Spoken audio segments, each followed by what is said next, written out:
que havia ali entre eles era um contrato de financiamento do Master para o filme. Não era um mero patrocínio, no sentido de que o Master ia botar um apoio ali para mostrar a sua logomarca nos créditos de abertura e pronto. Não.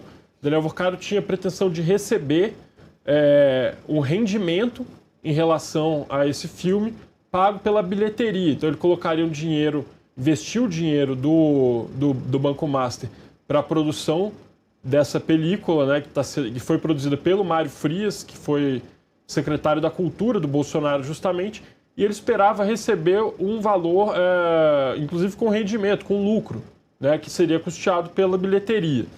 Então, mostra o nível de comprometimento aí entre a família do Jair Bolsonaro e o Daniel Vorcaro, né? Logicamente, quando a gente está falando de uma operação desse tamanho, com esse valor aí, 61 milhões de reais que foram pagos e mais 130, de um total de 134 milhões previstos, bom, a gente não está falando de de uma mera operação ali de marketing, nem nada assim, era um projeto mesmo, mostra aí uma aliança, né, do Daniel Vorcaro com esse projeto político dos Bolsonaros, né? E aí, nesse contexto que a gente tem o Flávio Bolsonaro agradecendo o Daniel Vorcaro pelo investimento e cobrando valores que estariam atrasados. Pelo que a gente conversou, as filmagens já foram concluídas, inclusive com a vinda do Jim Caviezel para o Brasil no fim do ano passado. Ninguém ficou sabendo, mas ele esteve aqui no Brasil, fez as filmagens em São Paulo, por exemplo, e voltou para os Estados Unidos.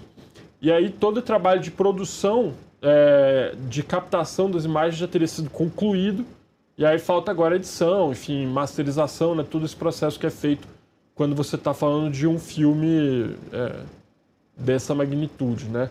Então, assim, eu acho que o impacto, isso aí tem um potencial de exploração na corrida eleitoral gigantesco, né? A gente está falando do principal corrupto do Brasil no momento, Daniel Vorcaro, e agora esse pepino, esse abacaxi foi jogado no colo do candidato do PL.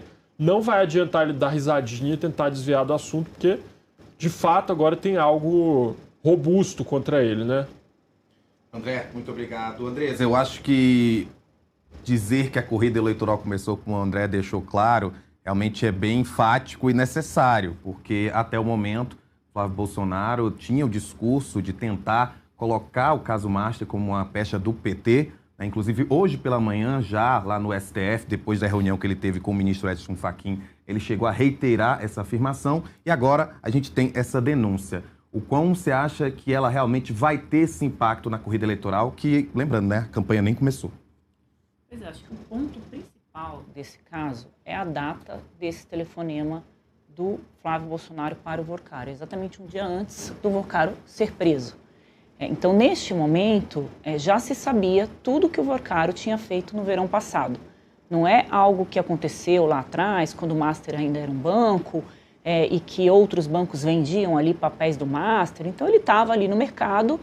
Não dá para criminalizar quem lá atrás, quando não se sabia nada, deu ali um aperto de mão para o Daniel Vorcaro. Mas no momento desta ligação do Flávio, que antena, né, do Flávio ligou um dia antes do cara ser preso, se ligasse um dia depois não ia ter o dinheiro, né? Dessa ligação já se sabia muito bem, né, que o Daniel Vorcaro estava ali bastante comprometido ali na sua atuação como dono do Banco Master. Então, há uma cobrança da parte do Flávio por esses recursos e quem está cobrando é o próprio Flávio, não é o Eduardo, não é o Carlos, não é mais ninguém. Se falava muito e se especulava que esse caso do Banco Master chegaria ao Flávio Bolsonaro e atingiria a campanha do Flávio. Isso já era algo que o próprio PT vinha comentando ali nas coxias. A gente ouvia muito assim, né, André, dizendo, não, a gente tem uma bala de prata contra o Flávio, a gente está trabalhando em questões relacionadas ao Flávio Bolsonaro. E aí foi se cobrando muito, tá, o Tarcísio não saiu da cadeira, o Flávio é o candidato, cadê, né, essa bala de prata? E agora, né, veio essa questão por meio do Intercept, né, que é um site bastante alinhado aí à esquerda, o que não significa que o que eles tenham trazido, né, tenha um cunho ideológico. É uma reportagem importantíssima, porque é importante que o eleitor tenha conhecimento de todos os fatos antes de fazer a sua decisão. Então, o Flávio Bolsonaro, concordo com o Childers, vai ter que explicar, né, essa situação, essa relação com o Daniel Vorcaro. Acho muito difícil ele conseguir dar alguma explicação com relação a isso, porque tinha ali uma relação de negócios e de dinheiro envolvendo, né, os dois lados aí, né, tanto a família Bolsonaro quanto o Daniel Vorcaro. Não dá mais para dizer que ele não tinha relação com o Daniel Vorcaro, que ele não tinha nenhum tipo de contato com o Daniel Vorcaro, que nunca tinha ouvido falar, né? Então, quando o Ciro Nogueira foi flagrado ali também em negócios com o Daniel Vorcaro,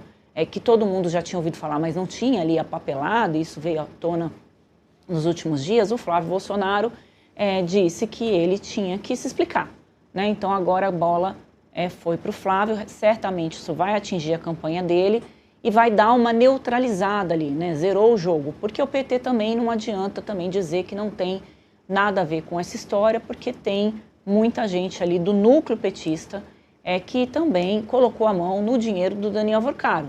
A gente revelou aqui na minha coluna com o André Childers no Metrópolis contratos aí milionários, né, com o Ricardo Lewandowski, enquanto ele era ministro da Justiça do presidente Lula, com o Guido Mantega, que foi ex-ministro do Lula em governos passados e que fez com que o Lula recebesse o Daniel Vorcaro.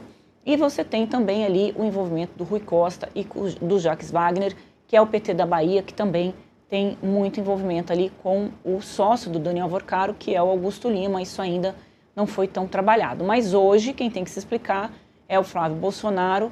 Certamente vai ser bastante complicado ali, tão próximo da campanha, né? Isso não respingar. Vamos lembrar que o Flávio está nas pesquisas à frente do presidente Lula. Ele tem um pouquinho ainda dentro da margem de erro, mas está pontuando melhor que o presidente Lula.